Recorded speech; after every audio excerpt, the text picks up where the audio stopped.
Macron s'est exprimé sur un sujet qui a beaucoup ému l'opinion publique récemment.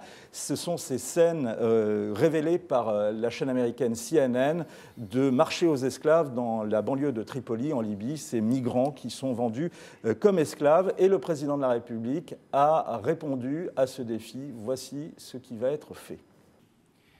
Il a donc été acté qu'une coopération étroite serait mise en place avec une task force opérationnelle associant les services de police et d'intelligence entre l'ensemble des gouvernements présents autour de la table, avec un lien étroit qui sera fait également avec toutes les puissances non représentées mais utiles pour démanteler les réseaux et leur financement. Bonjour Tanguy Berthomé. Bonjour. Vous couvrez pour le Figaro depuis le début de la semaine cette visite d'Emmanuel Macron, cette tournée africaine.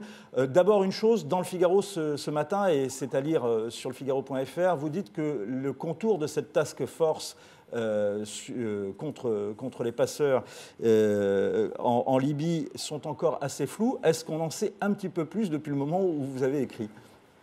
Non, pour l'instant, quand je dis que c'est flou, c'est ce qui nous a été révélé. Après, peut-être qu'effectivement, il y a des groupes de travail qui sont en ce moment à l'affaire pour essayer d'effectivement rendre la chose un peu plus concrète. Pour l'instant, on voit surtout une volonté de faire quelque chose. Et là où c'est flou, effectivement, c'est que Emmanuel Macron a dit qu'il y avait un certain nombre de camps identifiés qui pourraient être évacués rapidement et qu'il avait reçu l'autorisation des autorités libyennes pour ce faire. Mais on ne sait pas du tout par quel biais ça va se faire. Est-ce que ça va se faire par la négociation, avec des ONG, des organisations internationales, humanitaires, ou est-ce qu'on envisage éventuellement un recours à la force? Ça, on ne le sait pas. Qu'est-ce qui vous a le plus frappé depuis le début de cette tournée, vous qui couvrez l'Afrique depuis un certain nombre d'années pour le Figaro et qui connaissez bien ce continent ? Écoutez, c'est toujours pareil, c'est un nouveau président, on connaît Emmanuel Macron, il a un style assez particulier, il entend imprimer ce style, et il a fait ça en Afrique comme il le fait ailleurs. Alors, dans le discours qu'il a fait, il a relevé quelques points qu'on voulait entendre depuis longtemps, notamment cette volonté de ne pas parler à l'Afrique, et en soulignant longuement que c'est un continent avec 54 pays différents, avec des cultures différentes, des langues différentes, des passés et des histoires différentes, donc on ne peut pas définir d'un seul coup une politique qui irait à l'Afrique. Et c'est pour ça qu'il dit qu'il n'y a pas de politique africaine de la France, ce qui est une sorte d'anachronisme un peu étrange, parce que c'est vrai qu'il n'y a pas de politique asiatique, il n'y a pas de politique sud-américaine, donc pourquoi il y aurait une politique africaine particulièrement? Mais il a en parallèle quand même gardé un certain nombre de choses, notamment il a reconnu les liens particuliers de la France avec l'Afrique. Il n'a pas non plus totalement tourné la page historique, on va dire, mais il a l'intention de rénover tout ça, oui. La partie francophone du sommet du voyage s'achève. Maintenant, c'est la partie anglophone, c'est ça, hein, Tanguy, qui commence aujourd'hui ?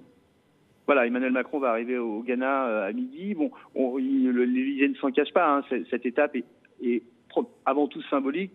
Comme d'ailleurs ses prédécesseurs l'ont toujours fait dans les tournées, on inclut maintenant, les présidents français incluent toujours un pays non francophone afin effectivement de desserrer un petit peu ce huis clos avec les pays francophones et dire que la France entend parler d'égal à égal avec l'ensemble des pays du continent et pas seulement avec les pays francophones, même si évidemment elle garde des relations plus particulières avec les pays francophones. Il y a néanmoins, au-delà du symbole, il y a néanmoins un contenu diplomatique assez important dans cette visite, qui est le Togo, où vous savez en ce moment il y a des soulèvements, des manifestations contre le pouvoir en place.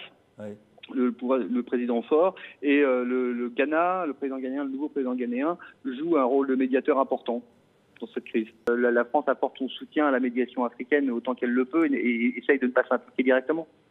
Merci beaucoup Tanguy de toutes ces précisions et on continue à suivre cette visite avec vous sur lefigaro.fr et bien sûr à retrouver dans les éditions de ce jeudi du Figaro en version papier et bien sûr dans les éditions de vendredi. Merci beaucoup.